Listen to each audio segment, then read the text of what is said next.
The premise of this challenge is pretty straightforward. It's called What Have You Done for Your Land This Week? And I mostly focus here on Biocentric on resistance, on people fighting back against industrial projects, logging, mining, fossil fuel infrastructure, pipelines, etc. And I do that because I think that it's incredibly important. And in some ways, it's much more difficult work. There's a lot more danger and risk involved than other types of work that folks can do. But obviously, we can't all be doing that all the time. It's very difficult to just logistically to make that happen. We all go through different phases in our life, different seasons. And of course, it's not mutually exclusive with other types of work. So that's what this challenge is about. It's about all of the readers, all of the viewers of this video, trying to do something every week for your land, the place you live. I don't own this land. I'm a renter, don't have the money to buy land. But still, I can try and steward it and make the place better. So this week, what I'm doing is I got camas bulbs. This is a native plant in the lily family that produces a beautiful purple flower, sometimes white, but mostly purple flower in the springtime. And when the first European colonizers showed up in this region, they described the whole Willamette Valley as looking like an ocean in the springtime when they arrived, because there was so much camas blooming, from Portland down to Eugene and Corvallis over to Sweet Home. We're talking an area 100 miles north to south and almost 20 miles east to west that was more or less covered in camas in large areas. Partly that was because of human activity. This area was pretty populated with Kalapuya and other native people. I live on occupied Kalapuya land here. They were pretty much forced out militarily and onto a couple reservations in the region. But they would help this plant, a valuable food plant, also valuable for a lot of different wildlife, pollinators. A lot of wildlife like to eat the flowers and the green parts as well. And they would encourage it because digging this plant, you can see, here's one example right here. Like garlic and other bulbs, it kind of multiplies into multiple bulbs.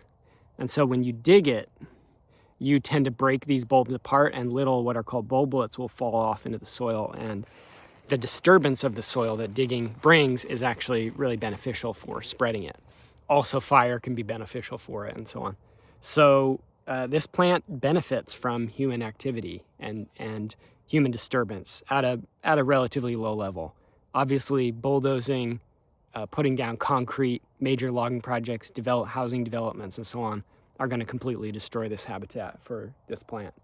But it benefits from interaction with humans, and we benefit from it as well. So that's who I'm planting here today. I got about 100 bulbs here. I planted 30 or 40 of them so far. In this place where I live, there's a little sort of wet meadow in the back, which part of it gets mowed every year and part of it doesn't. But it was grazed pretty heavily for many years, and it is not in great shape ecologically. So here's a little bit of a view. It's a beautiful place, but certainly heavily impacted by people.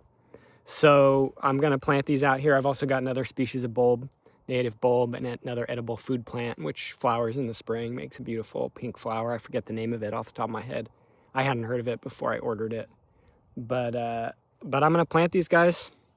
And so the challenge for you is, what can you do for the land where you live this week? Even if you live in a very urbanized area, there's something that you can do.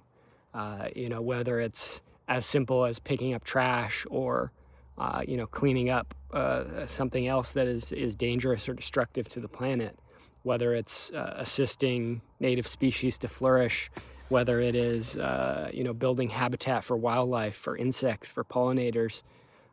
There's things that we all can do. And so this is a small challenge for Biocentric readers, something that we all need to be getting in the habit of doing. And even more deeply than that, this isn't about just sort of a surface level, social media habit that we can do to, signal our superiority or something about this. This is about actually building connection to the land, building links to the source of all life that we rely on for our food, our water, everything that we have ultimately, and attempting to build up some alternatives to these industrial systems that we rely on. That's why, for me, I'm most interested in restoration like this that actually involves me still living here, because this is, as we come into the future, as time moves on here, as we go deeper into the climate crisis, into this crisis of rising authoritarianism and fascist violence in this country, we're going to need people to be able to have alternatives to industrial capitalism for survival and basic necessities of life. And the more we can build those alternatives, not only are we simply preserving ourselves and looking out for us and our neighbors, but we're also building capacity for resistance. Because the more we understand how to survive without these systems, the more psychologically and spiritually free we are to take action to dismantle and destroy these oppressive systems, including the industrial food system, which we all rely on, which most of us rely on fully. The more we can break free from that and build some autonomy, some independence, the more freedom we have to fight it. And the more ability, just sort of in a purely materialist sense, we have to do these things. If we are not so dependent upon pulling in a salary and going to work and going to a grocery store, then we have more flexibility and more freedom to be mobile, to undertake serious resistance actions, to not be participating in a colonial destructive economy, but actually be resisting it, be working to bring it down. So that's what I'm up to today. Got dirty hands here, but beautiful, beautiful Camas bulbs. It's a joy to just be out here on a beautiful day like this, way hotter than it should be in December. But I'm planting these guys, and I'd love to hear from readers and viewers what you are up to if you're taking up this challenge. Thanks, everyone.